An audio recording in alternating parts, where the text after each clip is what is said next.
Hello and welcome everyone to the next installment of my beginner series.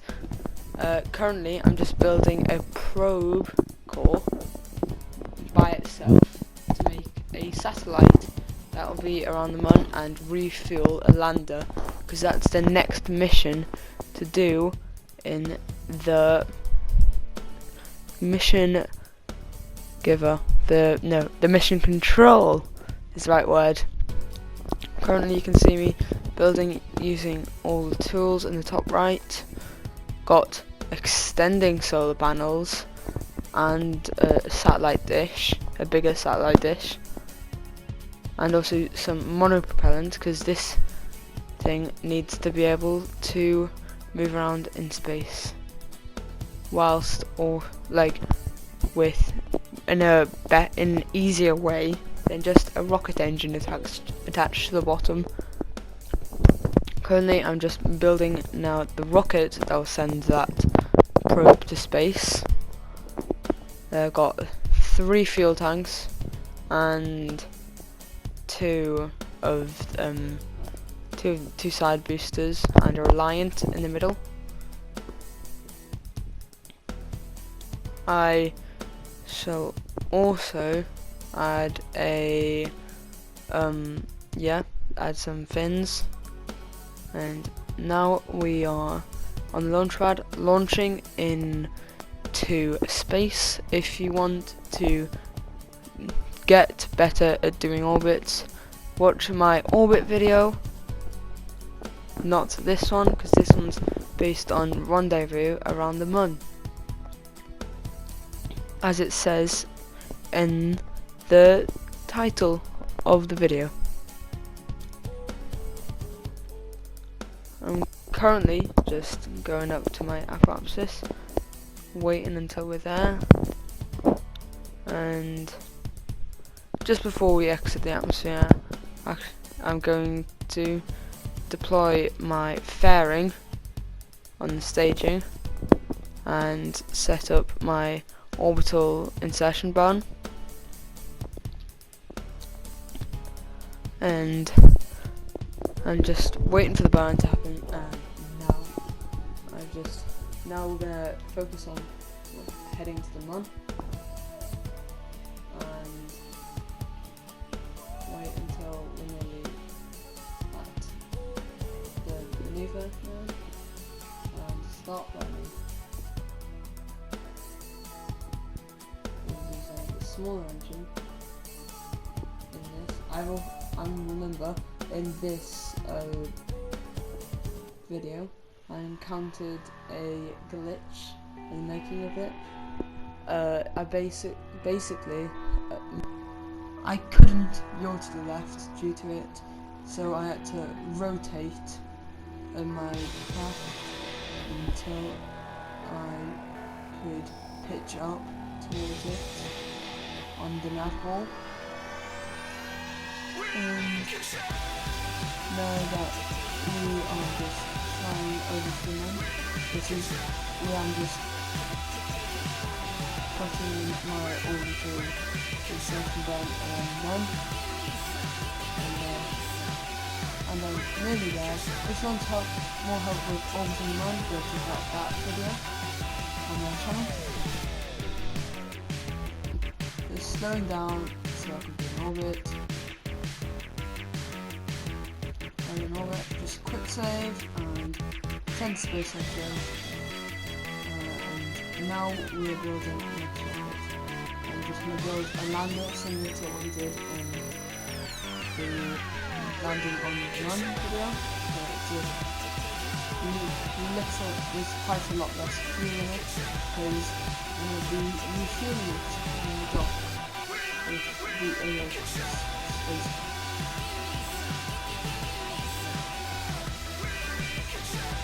And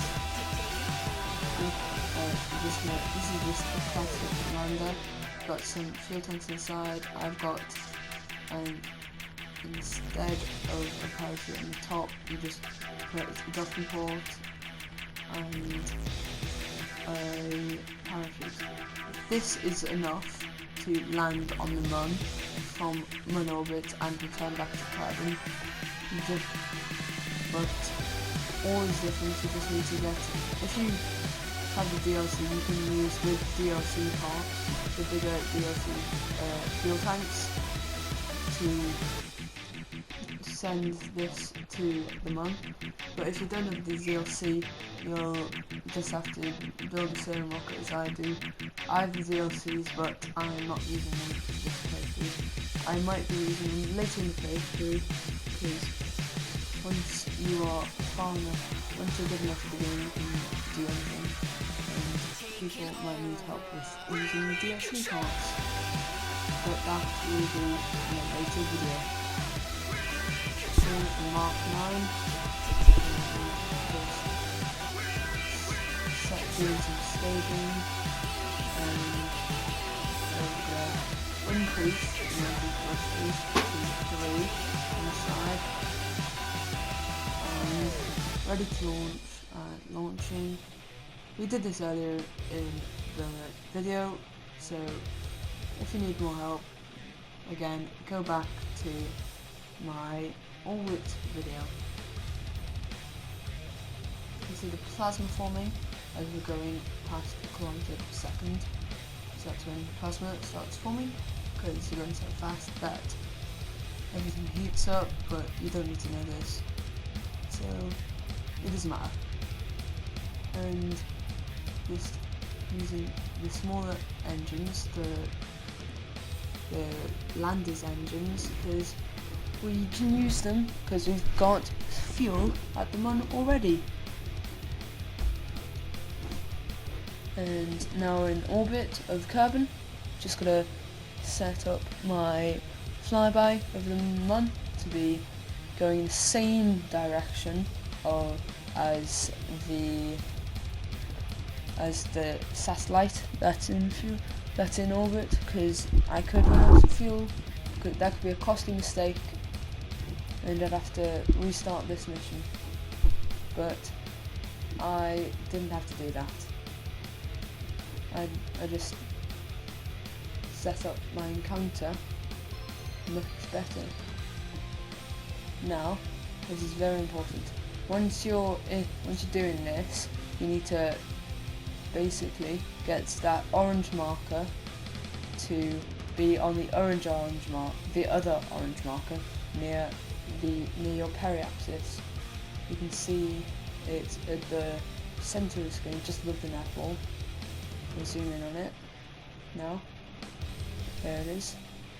Just gotta fine tune it to make it as close as possible, so we just get immediately at the target, rather than having to wait a very long time.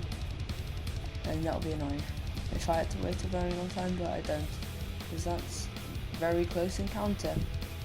500 meters. Now we've got to wait until we're at the Mun, and just do the burn as usual. Got to make it exactly on. Try to get it as close to 0 as possible. Adjust the ascending and the descending mode to make it 0,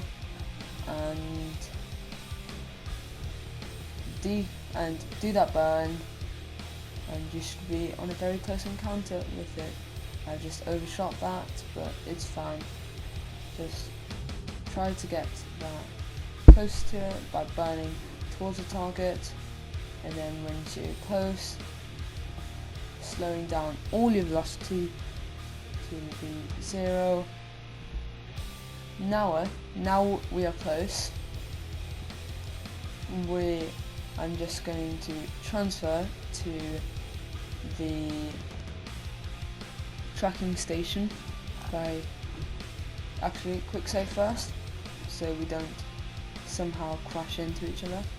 Save, and tracking station there. Oh, right.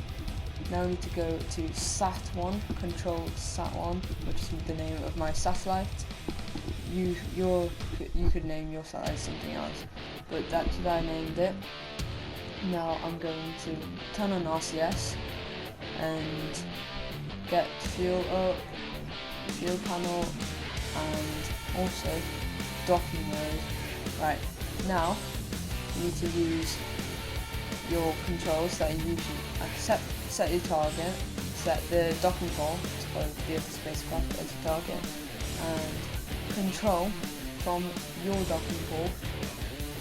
And now we want to move towards the spacecraft and just be in front of it before we start heading exactly towards the docking port of the other spacecraft. So what you want to see is the retrograde at the bottom right of the marker, or the prograde marker at the far side, in a line. If you made a line in between where you're pointing to the target, where the target is on the nav board, you want it to be just on behind, or along that line, but just a bit away from the target.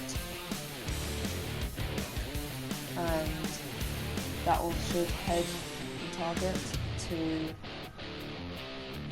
towards where you're facing, and once you're close, it should automatically, the magnets should automatically pull you together. And I'll just skip past the refueling. If you want more help with refueling, there is other tutorials on how to do that, but it's basically just click on the part you want to refuel and click on the top right of it. There's a marker to show that you're automatically done, and just watch other tutorials on it. I've not got one yet. And now we're going to click on one of the docking ports and hit undock, and now we're at max fuel. We can just go to land on the run, because that's part of the contract that we need to accept. Yeah, we'll land on the run and turn back to cabin. Turn back to cabin from the surface to the mud. So once you're on the run, once you're near the run, you can do landing on the run.